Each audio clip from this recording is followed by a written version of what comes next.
जब बंदा सूद खाना शुरू कर देता है ना और मार्केट में सूद आ जाता है, इंटरेस्ट आ जाता है, तो लोग मार्केट से पैसा निकाल कर सूद में देना शुरू कर देते हैं। अब जैसे सूदी इदारे ले लें आप, राइट, अब ज्यादा परसेंटेज जब सूद की मिलना शुरू होती है, इदारा सूद दे रहा है आपको, जो भी इदारे जो भी सूद लेना चाहता है मैं उसको कह रहा हूँ, अब बता यार बिजनेस में लगाऊंगा, ट्रेडिंग करूंगा, लॉस हो गया, कोई खा गया, कोई पी गया, कोई इधर हो गया, कोई उधर हो गया, यार अभी डाल दो यार इदारे के अंदर, सूद खाते रहिए, माज़अल्लाह सुम्मा माज़अल्लाह, सूद अल्लाह और उसके रसूल के साथ ऐलान जंग है।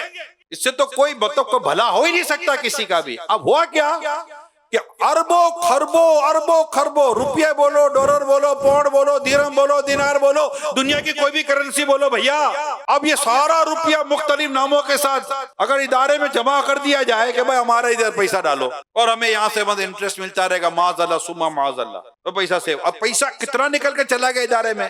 अब इदारा आपको इंटरेस्ट पर नफा देने के लिए, इंटरेस्ट दे तो नफा ही रहा है सूद, वो जो इंटरेस्ट दे रहा है आपको उस पर इंटरेस्ट देने के लिए अगर वो आपको 22 रुपए नफा दे रहा है तो आगे 24 रुपए सूद पर पैसे दे रहा है, 2 रुपए खुद कमा कर 22 रुपए आपको दे रहा है। एक मिसाल दी है मैंने, एक जनरल एग्जांपल दे रहा हूं समझाने के लिए। तो पैसा क्या हुआ, जखीरा हो गया, पैसा मार्केट से निकल गया।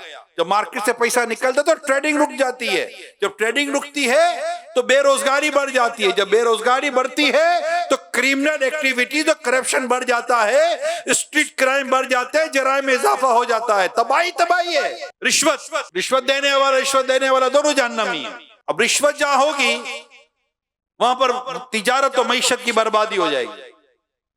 धोखा, जहां धोखा होगा वहां तिजारत और मईशत बर्बाद हो जाएगी, एतबार खत्म हो जाएगा, सब खत्म हो जाएगा। कौन किससे कारोबार करेगा, कौन किससे तिजारत करेगा, मिलावट, फेक आइटम, ये सारा जो ये सब धोखा है, झूठ है।